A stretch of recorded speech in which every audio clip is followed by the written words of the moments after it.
Hey y'all, this is Matt with Wackey Worx. Today we're going to take these pieces here and assemble them together to make a blast gate for our dust collection system. And it'll look a little something like this. So let's get started. We designed these blast gates because I didn't like the ones that you bought from the store. I found that they had too much wiggle room and they didn't work efficiently. We start by breaking down our material. We're using 1/2-inch Baltic Burch. We're going to cut all of our long pieces so that we have material to break down. Now I'm only going to show you one cut, but we make several of these.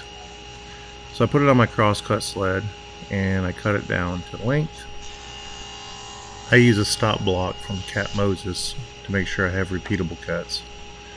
This ensures that every piece will be the same length every time.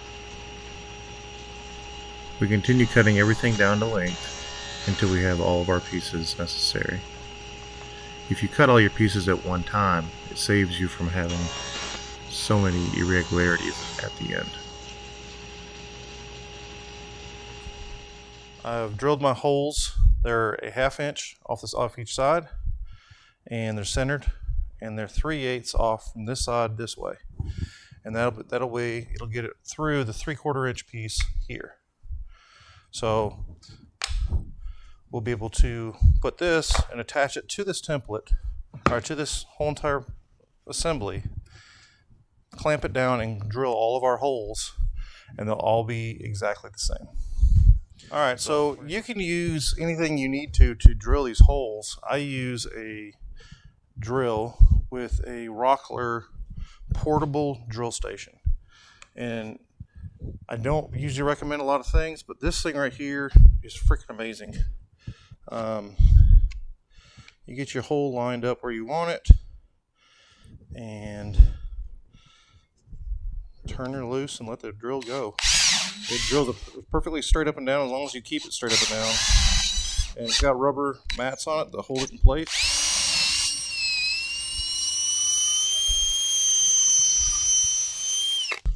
As you can see, there's a perfect drill hole.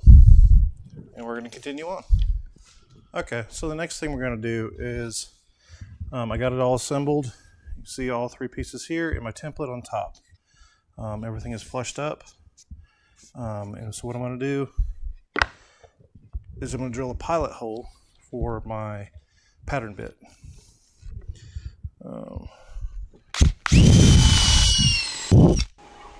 Make sure your bearing is set to go into your template. Make sure it's not touching any wood when you turn it on. There you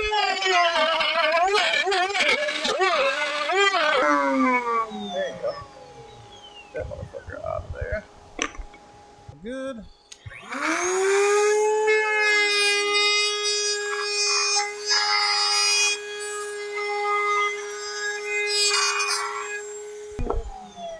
And that's what you get at the end there. When these 3 pieces come out, realize that they're going to come out. And so you really need to be prepared for that. All right, let's keep moving on. All right, so I've changed out bits. This is a Roman OG bit. I use just the cove portion of it on top. I just found out that this bit works good. It's got a good bearing on it. And all I'm going to do is cut a cove into here to receive. This is the diameter of the inside of the pipe, which is exactly 4 inches. And then I'm going to put a cove into the face of it here to accept the cup link of the 4-inch PVC pipe that I'm using. I've set it up to depth using my depth gauge here, and go ahead and get this thing cut. Make sure that you have it away from your wood when you get started. Try to keep your fingers away from the blade as much as possible.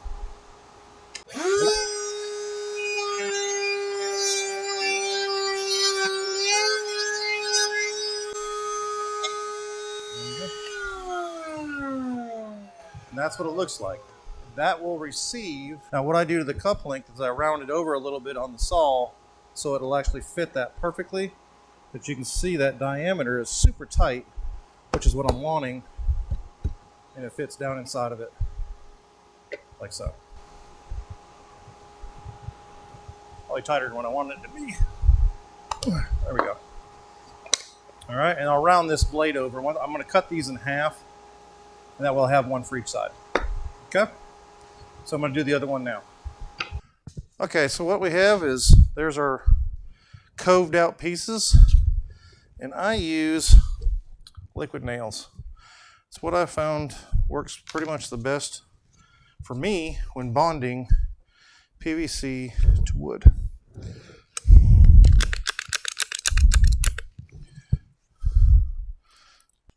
So if you know a better way to do it, leave me a message. Let me know a better way to bond it that it's stronger and gonna last. Because I've tried CA glue and it tends to be a little bit more brittle. It doesn't take the abuse. Just take your rounded over. See, I've pre-rounded that over with the sander. You stick it down inside your groove. Give it a little bit of a twist, so you know you got a good seal. And that is it. Round it over. Get it down in there. Get a little twist into it. Make sure everything seals up all hunky-dory. All right, so I went in and put them together and painted them and forgot to film everything, so I'm gonna take them back apart. And I've got a washer and a bolt on one side. And I'll put these pieces in place. So I've got this all sanded down. Put it in place. And put this over top. And run your holes all the way through. The washer. And that.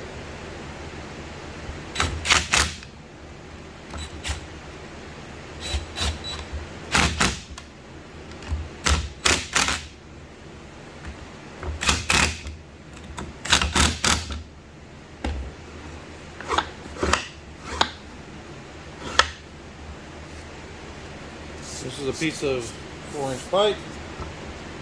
4-inch pipe. Ties in with a tight fit.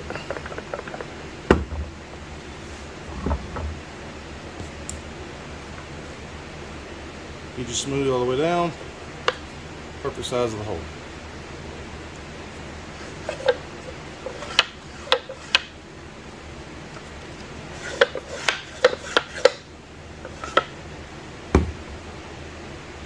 There it be.